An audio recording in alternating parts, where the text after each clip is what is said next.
ही थी और पूरी पृथ्वी पर अंधेरा छाने लगा था। शिव को तुरंत प्रकट होना पड़ा। ये कहानी शुरू होती है प्रजापति दक्ष से, जिन्होंने अपनी 27 नक्षत्र पुत्रियों का विवाह चंद्रदेव से इस शर्त पर किया था कि वह सभी के साथ समान व्यवहार करेंगे। लेकिन चंद्रदेव का सारा प्रेम और ध्यान सिर्फ उनकी एक पत्नी रोहिणी पर ही केंद्रित हो गया। बाकी 26 पत्नियों की उपेक्षा और दुख से जब उनकी शिकायतें प्रजापति दक्ष तक पहुंची तो क्रोधित होकर उन्होंने चंद्रदेव को श्राप दे दिया, तुमने मेरे वचन को तोड़ा है, जाओ, तुम्हारा सारा तेज, सारी कलाएं और तुम्हारी सारी सुंदरता धीरे धीरे खत्म हो जाएगी और तुम क्षय रोग से गलकर नष्ट हो जाओगे। श्राप तुरंत असर करने लगा। चांद का प्रकाश हर पल कम होने लगा, जिससे धरती पर वनस्पतियों और औषधियों का रस सूखने लगा। सृष्टि का संतुलन बिगड़ने लगा। अपने अंत को निकट देखकर भयभीत चंद्रदेव ने ब्रह्मा जी से उपाय पूछा। ब्रह्मा जी ने उन्हें गुजरात के प्रभास क्षेत्र में समुद्र तट पर जाकर महादेव की तपस्या करने को कहा। चंद्रदेव ने उस पवित्र स्थान पर एक शिवलिंग स्थापित किया और घोर तपस्या की। उनकी भक्ति से प्रसन्न होकर भगवान शिव प्रकट हुए। उन्होंने कहा,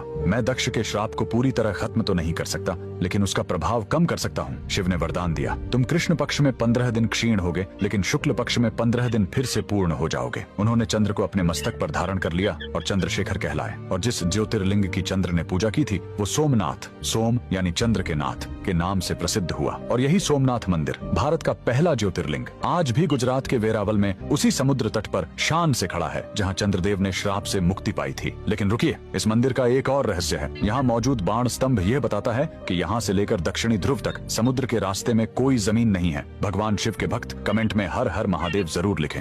ये वो